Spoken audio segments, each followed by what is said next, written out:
Aparte de la historia común, existen episodios que hacen palidecer al sitio de Troya, la épica batalla de las Termópilas, las mismísimas gestas napoleónicas o el barbárico sitio de Stalingrado. Agárrate, Leónidas, que en breve serás partícipe de los más hilarantes episodios del más pesado de los calibres en cuanto a fallos tácticos se refiere. Bienvenido a una nueva saga en la que abordaremos la historia de las batallas más impresionantemente absurdas que marcaron los anales de la humanidad como antítesis de lo épico y heroico. Empecemos, pero antes no te olvides de seguirme en mis redes sociales para estar al tanto de la actividad del canal, además de suscribirte. Sin más, empecemos.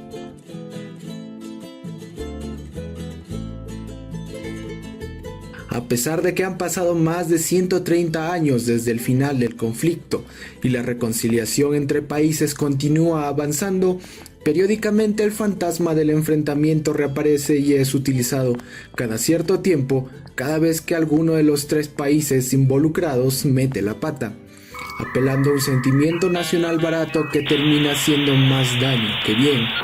Y por ello el objetivo de este video no es exacerbar ningún rencor, ni incitar al odio y mucho menos exaltar ningún tipo de violencia, como usualmente el algoritmo suele creer, sino por el contrario, conocer lo que sucedió con un poco de chance y buen humor, condenar las atrocidades y por supuesto remarcar los actos de heroísmo para contribuir a que las heridas por fin cierren. La cruda y triste realidad es que todos tienen su versión de la historia, dependiendo del uso o mal uso que se le quiera dar al conflicto como trasfondo.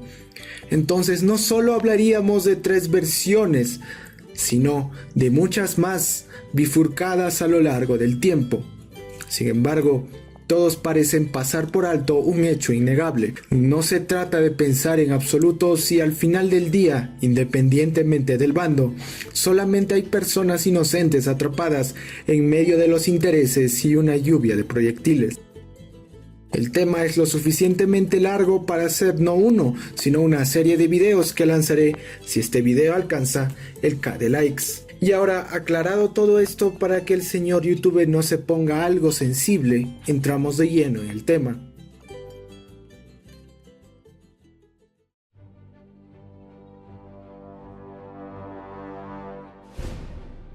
Para resumir objetivamente los hechos, la guerra se declaró oficialmente el 5 de abril de 1879 y acabó a finales de 1883.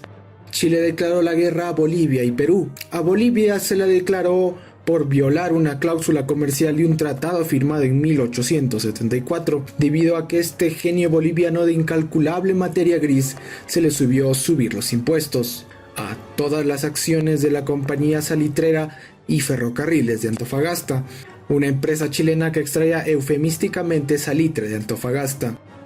Mientras que con el Perú ya se arrastraba una relativa antigua rivalidad geopolítica por controlar el Pacífico Sur. Así quedó patente cuando entre 1836 y 1839 se desató un conflicto entre la Confederación Perú-Boliviana, pero bueno, ese será tema para otro video, y la coalición formada por la República de Chile, peruanos contrarios a la Confederación y la Confederación Argentina. El resultado fue la restauración de las fronteras anteriores y la ya bien conocida rivalidad entre Perú y Chile. Estas dos pequeñas potencias regionales nuevamente volverían a estar en curso de colisión por el control de recursos, además de la hegemonía comercial del Pacífico Sur, en una era en la que se vivía el boom de los imperios coloniales. Una especie de mini guerra fría se gestaba entre las dos naciones. Ambos bandos secretamente se preparaban para un conflicto. Irónicamente, aquí viene la parte que muchos chauvinistas probablemente abandonarán el video. La leyenda negra en torno al papel de Inglaterra en el conflicto varía de acuerdo a quien le preguntes. Sin embargo, si nos remitimos a los hechos, la verdad es más simple de lo que parece. Los ingleses, prácticamente dueños de la mitad del mundo en el siglo XIX, tan solo miraban expectantes a las tensiones entre estos dos. Hábilmente jugaron a dos bandas ya que mantenían jugosas relaciones comerciales con los futuros beligerantes, incluyendo el rentable negocio del gualo y el salitre, así que en un contexto amplio Inglaterra suministró armas a los dos bandos. Al final, fuese quien fuese el vencedor, los recursos y el dinero quedarían en manos inglesas.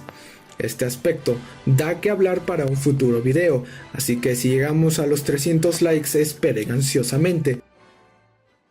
Con tal de proteger el statu quo de la región se firmó en 1873 una curiosa alianza que involucraría al Perú, Bolivia y Argentina. Sin embargo, Argentina no se adheriría en un primer momento, pero las cosas cambiarían con la denominada Guerra de los Mapas, pero en esa ocasión la entrada al tratado se les haría negada y si te preguntas cómo acabó esto, tengo otro video y para resumir, Chile cedería sus pretensiones en la Patagonia, básicamente frente a la amenaza de una intervención argentina en medio de la guerra, mediante el Tratado de 1881.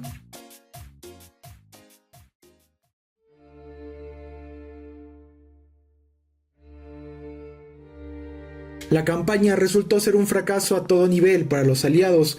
Pese a su superioridad numérica en tierra, la balanza se inclinó a favor de Chile en gran parte a la superioridad técnica de sus armas y su poderosa flota. Mientras que Bolivia, a pesar de tener línea costera, no contaba con ningún barco apto para el conflicto, y Perú, pese a su inferioridad técnica en el mar, obtuvo ciertas victorias que prolongaron la guerra. La flota peruana fue desbaratada el 8 de octubre de 1879, lo que le daba vía libre para una invasión por mar y tierra. La batalla por el Pacífico era chilena. La guerra prosiguió su cruel marcha. Bolivia se retiró deshonrosamente del conflicto tras la batalla del Alto de la Alianza, notes el sarcasmo del nombre, dejando solo a su otrora aliado. ¿Nani? Omae wa mou shindeiru. El ejército de Chile se llenó de gloria en el campo de batalla, infligiendo humillantes derrotas hasta llegar a la capital peruana, Lima, e incluso ocupó gran parte del Perú. Finalmente, la guerra acabaría de facto en la batalla de Huamachuco, el 10 de julio de 1883, entre el remanente del ejército peruano prácticamente destruido, además de guerrillas y el ejército chileno. Si eres seguidor del canal recordarás que en el video que le dedicamos a Italia dijimos que la patria de nuestro pelón favorito era metafísicamente un meme con patas. Sin embargo, ha encontrado un digno rival de su calibre, o su equivalente en este lado del charco. Sí, Bolivia. Y es que lo siento, pero no tengo nada en contra de los bolivianos, pero la historia de este país está tan llena de recovecos y contradicciones que atraen a troles como a moscas a la miel. Hablemos de un suceso sin precedentes, una batalla que nunca ocurrió, pero que ocurrió realmente, o una batalla que nunca existió, que aún así es conmemorada por un grupo político como una fiesta nacional. La controversia acerca de la existencia de la susodicha batalla fantasma se inició en 2017, durante el gobierno del presidente favorito de muchas personas, para desgracia.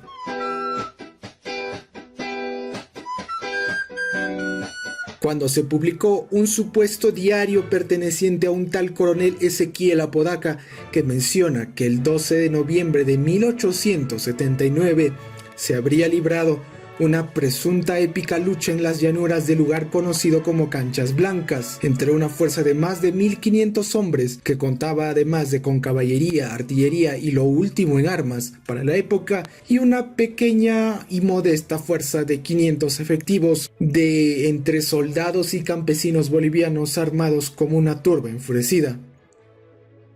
Y vaya que no se vale subestimar al enemigo, pues no sería la primera vez que una pequeña fuerza pudiera darle problemas a un ejército superior, como ha ocurrido en otras ocasiones a lo largo de toda la historia, convirtiéndose en una hazaña militar digna de admirar, salvo por varios detalles que hicieron que el probable redescubrimiento de una victoria ciertamente admirable pase a ser un gag en la historiografía moderna y parte del corrosivo legado del querido presidente amante de las aves de corral. Cuando hablamos del pollo, el pollo que comemos está cargado de hormonas femeninas. Por eso los hombres cuando comen este pollo tienen desviaciones en su ser como hombre. I'm gay.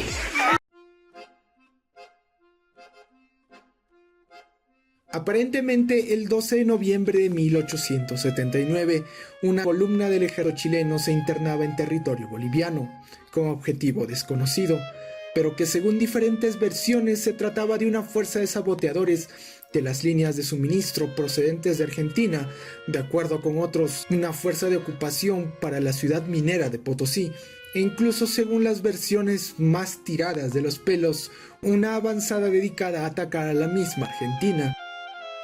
Los bolivianos habrían emboscado a la tropa y los habrían rodeado en una llanura para finalmente hacer una gloriosa carga de bayoneta, cuchillos, piedras y machetes. Tras unas 2 a 3 horas y media de batalla, el saldo habría sido de más de 330 muertos y 400 heridos en el bando chileno, más la captura de 480 caballos, 250 mulas, 300 burros, 690 rifles, municiones, pólvora, 4 cañones y otras piezas de artillería y diversos alimentos. Esto al módico costo de 50 vidas y 300 heridos entre las filas bolivianas. Además, se indicó que tras la refriega se recogió documentación que misteriosamente se perdió y de la cual no existe evidencia alguna en forma de panfletos que comprobarían que Chile buscaba atacar Potosí y que se proponía alcanzar Paraguay para azuzar tanto a este país como elementos bolivianos con miras a atacar a la Argentina. Sin embargo, existe no solo un motivo para desconfiar de la veracidad del supuesto relato histórico proporcionado por el siempre imparcial gobierno boliviano. Para empezar, el incómodo silencio de más de 130 años de un hecho de gran relevancia por todas las corrientes historiográficas bolivianas, que afloró precisamente en el momento en que dicho país reclamaba una salida al mar perdida hace ya más de un siglo, dándole al supuesto descubrimiento un rancio aroma político. Sin embargo, no solo es cuestión de coincidencias sospechosas, se trata también de la completa falta de registros oficiales en los archivos bolivianos, chilenos, peruanos y ninguna referencia de una batalla de tal magnitud por ningún corresponsal de guerra que pueda comprobar la existencia de la susodicha batalla ni del material bélico utilizado y capturado, considerando que los bandos mantenían una estricta contabilidad del preciado y escaso material bélico y que, peor aún, Bolivia atravesaba para la época un notable recorte de armas, que hacía de la captura de estas un verdadero hecho digno de ser registrado. Ni los fusiles ni las supuestas piezas de artillería, y mucho menos el ganado capturado, figuran en ninguna nómina, y tampoco pueden ser rastreadas como adquisición del ejército boliviano. Además, en el supuesto sitio de la batalla no existe ninguna evidencia arqueológica palpable, es decir, no se encontraron tumbas, ni restos humanos, ni casquillos de munición, ni armas, ni ningún tipo de vestigio que podría indicar la presencia humana. Es tan solo un páramo baldío. Cuestión aparte es la dudosa procedencia de un daguerrotipo, o sea, en otras palabras, una presunta fotografía hallada que simplemente no está ligada por ninguna fuente a la batalla, salvo por la palabra del gobierno boliviano, que por cierto sustenta la existencia de la batalla solamente en un supuesto diario perdido perteneciente al coronel Apodaca. Aparte de ello, no existe ningún testimonio, ni supuesto testigo, ni mucho menos de veteranos que probablemente hayan participado en la contienda. Por si fuera poco, el propósito de una fuerza chilena considerable, internándose en medio de una llanura desolada, carece de sentido. Sin embargo, historiadores chilenos como Benjamín Vicuña y Gonzalo Bulnes, aparte claro de la gran mayoría de los historiadores bolivianos, concuerdan en que pequeñas partidas de no más de 20 hombres solían patrullar la guarnición cercana al pueblo de Calama y en ocasiones saboteaban las líneas de suministro bolivianas, capturando pequeñas caravanas de ganado y caballos, algunas de las cuales eran adquisiciones de los aliados a comerciantes de animales argentinos. Y tal vez el hecho más contundente es que el ejército chileno en los últimos meses de 1879 estaba concentrado en Antofagasta en preparaciones para iniciar su movimiento hacia el norte en el plan de guerra preconcebido como la campaña de Tarapacá, por lo que no había ninguna razón táctica ni estratégica para hacer un avance de 380 kilómetros en dirección opuesta a los planes considerados, además de que tan solo 15 días después se libró la sangrienta batalla de Tarapacá. Al final solo nos quedan dos opciones para la batalla que nunca existió, pero que sin embargo es conmemorada tras 130 años. Tal vez dentro de unos años tenga que tragarme este video con patatas, pero hasta ese día la evidencia indica que una de las grandes hazañas del hombre jamás contadas permanecerá como un gag en la historia, además de comprobar la infinita capacidad para mentir y para colmo no hacerlo bien. Si este video te ha gustado, te sugiero que te suscribas y me sigas en mis redes sociales. Les ha hablado el Comodoro del Tiempo para Geopolitik Channel. Nos vemos en una próxima edición.